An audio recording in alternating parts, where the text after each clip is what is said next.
नवरात्रि का बहुत ही शुभ अवसर चल रहा है। अश्विनी मास बहुत ही प्यारा सा महीना चल रहा है। शारदीय नवरात्रि आरंभ हो चुकी है। माता रानी जगत जननी हर प्रकार के कष्टों को दूर करती हैं और सब पर सदा कृपा बनाए रखती हैं। तो हे शेरा वाली सबके कष्ट दूर करना। आज रात्र 8:30 बजे जब चंद्रमा निकल आए तब ये उपाय करना है रात्रि में। तो चंद्रमा 8:30 बजे तक निकल आएंगे तो आप 8:30 के बाद ये उपाय कर लीजिएगा। वहाँ करना है जहाँ चंद्रमा आपको दिखे। तो आइए उपाय के लिए क्या करना है। उपाय के लिए आपको एक दीपक बनाना है आटे का दीपक बना लीजिए, गोल बत्ती का। माता के आगे नहीं प्रज्वलित करना है क्योंकि गोल बत्ती का दीपक माता के आगे नहीं जलाया जाता है, लंबी बत्ती का।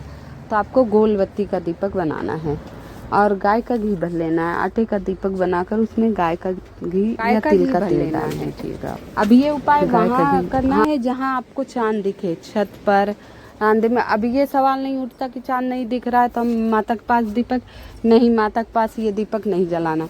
और थोड़ा सा अक्षत ले लेना है क्योंकि खाली दीपक नहीं रखा जाता है, खाली दीपक नहीं रखा जाता है। अब नवरात्रि का बहुत विशेष दिन चल रहा है, चंद्र दर्शन का दिन है। तो आप छत के ऊपर जाइए, ये दीपक ले जाइए जहाँ से चांद दिखे। पहले दीपक आप प्रज्वलित कर लीजिएगा, ठीक है। पहले दीपक आपको प्रज्वलित कोशिश करना गाय का घी मिल जाए, नहीं तो तिल का तेल यूज कर लेना। पहले गाय का घी ऑप्शन है। तो आप कोशिश करना छत के ऊपर जाना जहाँ से आपको दिखे, नहीं तो आप आंगन में रख लेना। कहीं तो ऐसी जगह होगी जहाँ से आपको चंद्र दर्शन होता होगा, तो इस बात का ध्यान रखना।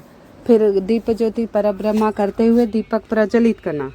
आपको दिख रहा हो वहाँ दीपक जला दीजिए और नीचे आसन लगा दीजिएगा। फूल रखिए, चाहे चावल, कुछ। चंद्रमौली के नाम से, चंद्रमौली महादेव के नाम से दीपक आपको प्रज्वलित कर देना है।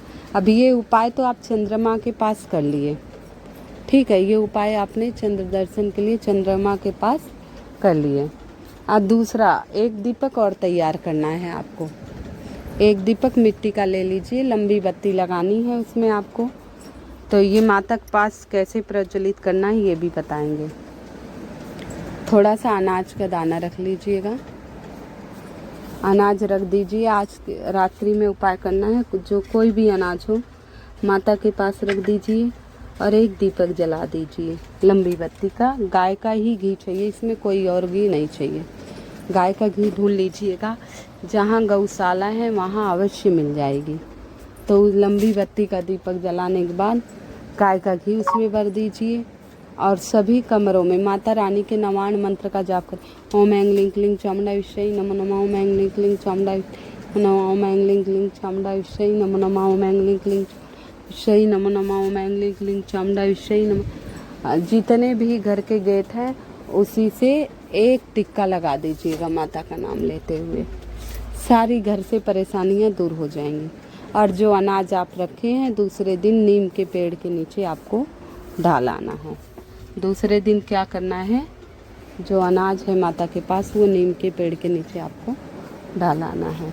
ये छोटा सा उपाय अवश्य कर लेना आज रात्रि में 8:30 बजे के बाद। माता रानी आपकी सारी मनोकामना पूर्ण करेंगे, हर विघ्न बाधा हर संकट से दूर रखेंगे। पूर्णतः श्रद्धा एवं विश्वास से कीजिएगा, आपकी सारी मनोकामनाएं पूर्ण होगी। तो अगला उपाय बताने से पहले आप सभी से निवेदन करना चाहूँगी, कृपया मेरी वीडियो को लाइक एवं सब्सक्राइब अवश्य कर दीजिएगा। कमेंट में हर हर महादेव अवश्य लिख दीजिएगा, जय माता दी लिख दीजिएगा, जय दुर्गा, जैसे आपकी मर्जी हो। उपाय के बारे में बात करते हैं। 2 लौंग लेना है, 2 इलायची लेना है। ये उपाय आपको अपने घर पर करना है। रात्रि में प्रदोष काल में जब पूजा का समय हो माता के आगे आसन बिछा लीजिए। प्रतिदिन की तरह पूजा पाठ जो करते हैं कर लीजिए। इसके बाद एक लंबी बत्ती का घी का दीपक जलाना है। लंबी पूजा पाठ करने के बाद 8:30 बजे के बाद ये उपाय आप करना है। लंबी बत्ती के घी का दीपक जला दीजिएगा और इस मंत्र का 108 बार जाप करिएगा। ओम ऐं लीं क्लीं ब्रह्मचारिणी नमः। ओम ऐं लीं क्लीं ब्रह्मचारिणी नमः। ओम ऐं लीं क्लीं ब्रह्मचारिणी नमः। इस मंत्र का बराबर आपको जाप करते रहना है। इस मंत्र का बराबर आपको जाप करते रहना है। 108 बार जाप कर लिए। फिर जो 2 लौंग लिए हैं वो अपनी मनोकामना कहते हुए, जो भी मनोकामना आपकी कहे, उसी जलते हुए दीपक में डाल देना है। जो दीपक आप माता के सामने जला रखे हैं, पूजन करने के बाद ये उपाय करना है। घर की सभी माताएं बहनें करें। उस दीपक में आपको डाल देना है। इसके बाद 2 इलायची जो है वो माता के श्री चरणों में समर्पित कर देना है। माता के श्री चरणों में समर्पित कर देना है। ठीक है, माता के श्री चरणों में ये 2 इलायची आपको समर्पित कर देना है। बस ये छोटा सा उपाय। अब इलायची समर्पित कर दिए, प्रसाद हो गया, तो आप कुछ बना लीजिए, उसमें इलायची डाल दीजिए, घर के सभी सदस्यों को ये प्रसाद वितरण कर दीजिए। माता जगत जननी का नाम लेते अब एक रुद्राक्ष लेना है। ये बच्चों के लिए, मुझे भी करना है बच्चों के लिए। जब बच्चे घर पे हो तो ये उपाय करना चाहिए, उसके अच्छी भविष्य के लिए, उज्जवल भविष्य के लिए, उसे भगवान सद्बुद्धि दे। तो ये उपाय आप अब क्या बताएं, अब ये शुक्ल पक्ष में ही किया जाता है, तो कोशिश करना, बच्चे बाहर पढ़ रहे हैं तो शुक्ल पक्ष में आए तो ध्यान से कर लेना। एक रुद्राक्ष लेना है, पंचमुखी ले लीजिए, 7 मुखी ले लीजिए, एक रुद्राक्ष ले लें, 3 कमलगट्टा, एक रुद्राक्ष 3 कमलगट्टा, एक कटोरी लेनी है, उसमें शुद्ध जल डाल लीजिए और 3 कमलगट्टा, एक रुद्राक्ष चंद्रमा की रोशनी में से रख दीजिएगा। आधा घंटा, 1 घंटा, 2 घंटा रख दीजिएगा। इसके बाद ये पूरी रात आप ढक के रख दीजिए। इसके बाद उसे सुबह उठाना है या शाम के समय जब भी रख रहे हैं, रात्रि में शिव मंदिर नज़दीक है तो आधा घंटा रख के आप शिव मंदिर ले जाइए। उस जल को एक कलश में भर लीजिए और शिव मंदिर चले जाइए। ये प्रदीप मिश्रा जी हर कथा में बताते हैं, पत्र के माध्यम से बताते हैं। बहुत ही सटीक उपाय है, बहुत ही प्यारा सा उपाय है। कोई व्यक्ति बहुत परेशान कर रहा है, आपको बहुत टेंशन में है, उसके लिए है, उसके सुधार के लिए है। श्रद्धा विश्वास से करना चाहिए।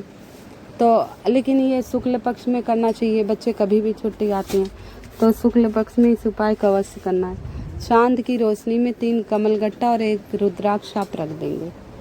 अब उसका जल डाल के रखें, आधा घंटा, 1 घंटा, 2 घंटा। अब वो जल कलश में ले लीजिए और शिव मंदिर चले जाइए। अब इस कलश के जल उत्तर दिशा की तरफ मुख करके आपको बैठ जाना है। उत्तर दिशा की तरफ आपको मुख करके बैठ जाना है और शिवलिंग पर जल डालना है आपको। क्योंकि माता पार्वती का ही स्वरूप जगत जननी है, आदि शक्ति हैं, दुर्गा माता हैं, तो आपको जल शिवलिंग पर जब डालेंगे तो माता के हस्त कमल से होता हुआ जाएगा, जो शक्ति स्वरूपा है। तो आप जिस बच्चे के लिए कर रहे हैं उसका नाम गोत्र बोल देना। और हाटकेश्वर महादेव, ध्यान रखना किसका नाम लेना है आपको, हाटकेश्वर महादेव का नाम लेते रहिए। हाटकेश्वर महादेव का नाम लेते, वो जल धीरे धीरे जब शिवलिंग से गिरेगा तो एक कटोरी रख देना, जिससे उस कटोरी में वो जल आ जाए। और फिर वहीं बैठ के प्रभु के नाम जपना, अवधूतेश्वर महादेव की जय, अवधूतेश्वर महादेव की जय, नाम जपते हुए वो जल आप ले लीजिएगा और एक बोतल में भर लीजिएगा। अब उस बच्चे को धीरे धीरे पिलाना शुरू कर दीजिए। रोज कुंडकेश्वर महादेव का नाम लेते हुए प्रतिदिन जिसके प्रति जो कोई परेशान कर रहा है, बच्चा है, बुढ़ा, कोई भी हो, उसे पिलाना शुरू कर दीजिए। कुछ दिन में उसमें बदलाव आ जाएगा, बाबा आप पे कृपा करना शुरू कर देंगे। तो ये छोटे से उपाय बताइए, इसे अवश्य कर लेना। आज माता ब्रह्मचारिणी का दिन है, आज माता ब्रह्मचारिणी का दिन है। तो मंत्र मैंने आपको बता दिया। माता ब्रह्मचारिणी का मंत्र है ओम ऐं क्लीं क्लीं चामुंडाई विष्यै नमो नमः। अब ये क्योंकि आदिशक्ति जगत जननी का व्रत नवरात्रि चल रहा है तो शिवलिंग पर जल अवश्य चढ़ाना चाहिए। तो जब जल चढ़ाते हैं तो उसमें आप काली मिर्च अवश्य 1 डाल लीजिए, 2 डाल लीजिए, 4 पीस के डाल लीजिए, चाहे वैसे। तो वो जल समर्पित रोग मुक्ति के लिए होता है। जिस व्यक्ति के लिए करो उसका नाम अवश्य ले लो। और 2 लौंग ले जाना है, 1 लोटा जल ले लीजिए, 1 काली मिर्च, 2 लौंग, 1 गोलबत्ती का दीपक। अब शिव मंदिर चले जाइए, श्री शिवाय नमस्तुभ्यम का जाप करते हुए। श्री शिवाय नमस्तुभ्यम का जाप करते हुए आपको शिव मंदिर जाना है। ठीक है, शिव मंदिर चले जाइए, उत्तर डायरेक्शन में मुँह करिए, उसमें पहले श्री शिवाय नमस्तुभ्यम का जाप करते हुए एक काली मिर्च डाल दीजिए और सारा जल शिवलिंग पर समर्पित कर दीजिए। श्री शिवाय नमस्तुभ्यम, श्री शिवाय नमस्तुभ्यम कहते हुए सारा जल शिवलिंग पर आप समर्पित कर दीजिएगा। ठीक है, समर्पित करने के बाद 2 लौंग अवश्य समर्पित करना चाहिए। नवरात्रि चल रही है, वैसे भी लौंग समर्पित करने से हर मनोकामनाएं पूर्ण होती हैं, तो 2 लौंग अवश्य समर्पित शिवलिंग पर आपको कर देना है। ठीक है, और जो पानी बहता हुआ जलाधारित नीचे जाए, थोड़ा सा जल अवश्य घर में लाएं, सारे कमरों में इसका छिड़काव अवश्य कर दीजिए और वहीं बैठकर भगवान भोलेनाथ का जो भी मंत्र आपको आता हो, उमा महेश्वर की जय, जो भी गौरीपति की जय, जो भी मंत्र आपको आता हो उस मंत्र का जाप करें। झोली फैलाकर अर्जी लगाइए, प्रभु को सच्चे दिल से पुकारिए, प्रभु आपकी सारी मनोकामनाएं पूर्ण करेंगे। इसके बाद आप शिव चौखट पर, जो हर वीडियो में बताती हूँ, शिवलिंग पर जल चढ़ाने के बाद शिव चौखट पर अवश्य बैठ जाया कीजिए। 2 मिनट, 4 मिनट, 5 मिनट, जैसे आपकी इच्छा हो, जैसे आपके पास समय है, बैठ के अपनी मनोकामना, अपनी समस्या भोलेनाथ से कह दीजिए। इसके बाद झोली फैलाकर हर विघ्न बाधा, हर संकट को दूर करने के लिए कह दीजिए, हे बाबा मेरे हर संकट को दूर करो, हर विघ्न बाधा को दूर करो, हे भोलेनाथ मुझ पर कृपा करो। ऐसे करते हुए वहाँ 5 मिनट बैठकर नमः शिवाय ओम का आप लोगों को जाप करना है, नमः शिवाय ओम का जाप करना है। और प्रतिदिन मंदिर जाएं, माता दुर्गा की फ़ोटो या माता पार्वती के चरणों में आशीर्वाद लें और उन्हें प्रतिदिन 2 लौंग माता को समर्पित कराएं। 1 लाल फूल और 2 लौंग। लाल फूल नहीं मिले तो कोई बात नहीं, लौंग तो आप 10 रुपए की पैकेट ले सकते हैं, लौंग समर्पित करके आइएगा। माता जगत जननी आप सभी की मनोकामना अवश्य पूर्ण करेंगे। अब आप सभी को कोशिश की है छोटे छोटे उपाय बताने के पहले, अब निवेदन करना चाहूँगी, कृपया मेरे वीडियो को लाइक एवं सब्सक्राइब अवश्य कर दीजिएगा। माता का जो भी नाम आपको पता हो, जगत जननी के जो भी नाम आते हों, वो नाम लिखकर मुझे अवगत कराइएगा। माता जगत जननी के 108 नामों का जाप प्रतिदिन किया कीजिए। नवरात्रि में हर प्रकार के माता संकटों को दूर करेंगी। जय माता दी, जय माता दी। ओम सर्व मंगल मांगल्ये शिवे सर्वासाधिके शरणे त्र्यंबकम गौरी नारायणी नमस्तुते। ओम सर्व मंगल मांगल्ये शिवे सर्वासाधिके शरणे त्र्यंबकम गौरी नारायणी नमस्तुते। मंगलम भगवान विष्णु मंगलम गरुणध्वजा मंगलम पुण्यकाक्षा मंगलाय।